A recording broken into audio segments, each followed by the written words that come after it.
Hey, it's Shane with GotRom.com.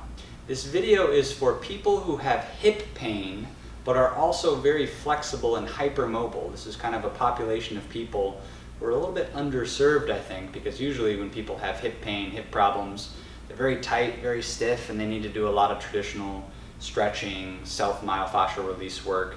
But the hypermobile people, the dancers, people who maybe have done gymnastics in their background, and still they're very flexible but they have hip pain, they often don't need stretching or as much self-massage. What they need is strengthening, stability work, stuff to kind of stabilize their hip joints so that there's not kind of like protective tension and pain happening in this group of people.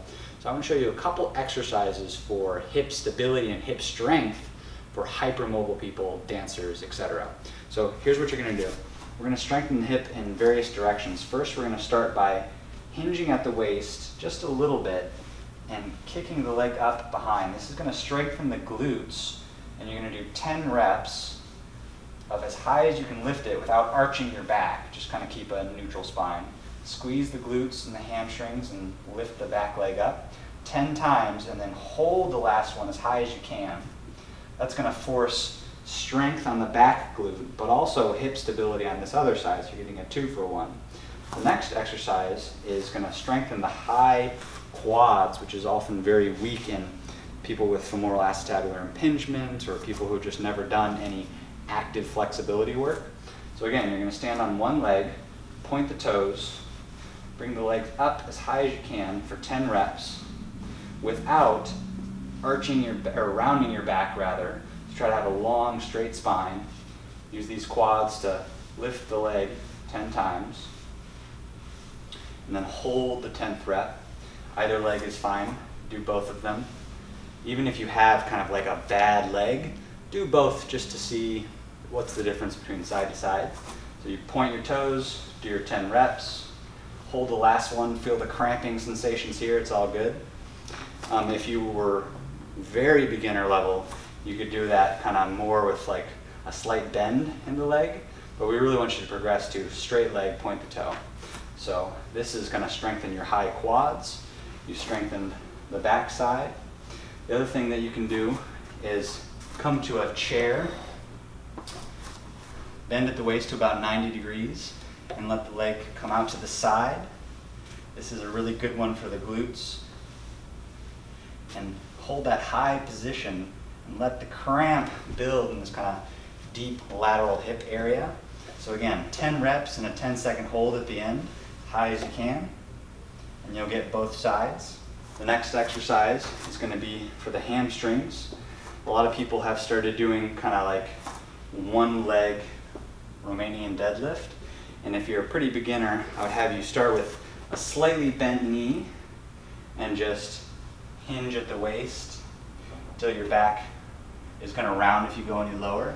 So keep a flat back, hinge at the waist, and come up. A slightly more advanced progression is to lock this leg out completely straight and keep this leg kind of right by its side. And this forces your hips to translate back even farther, puts more stress on the hamstrings, still a flat back, and then come back up. These are stiff-legged, one leg good mornings. So 10 reps, and then hold 10 seconds at the bottom. If you're finding that your knee wants to collapse in, it can be nice to hook a band around it that's pulling you into that collapsed position, and it forces you to turn on the glutes to keep the leg in a good position. Your foot should remain completely flat, stable tripod in all of these positions. Another good exercise is to come down to the ground and work on these adductors here, which are often very dense and kind of need a lot of massage work, but often people also need a little bit of activation and strengthening work. You can try laying on your side. These are the old Jane Fondas. They're really good for kind of waking up and building some strength at a beginner level in your adductors. The next progression would be to come up onto an elbow and strengthen, or even up onto your hand. I like the elbow the most. You can also add some ankle weights eventually as you progress this. So basically we're strengthening your hip on the front, on the back, on the glutes, on the hamstrings, and even on the adductors. And I think this will be really helpful for the smaller subpopulation of people who do have hip problems but actually need more hip stability and strength work. So give those exercises a shot, see how they go for you.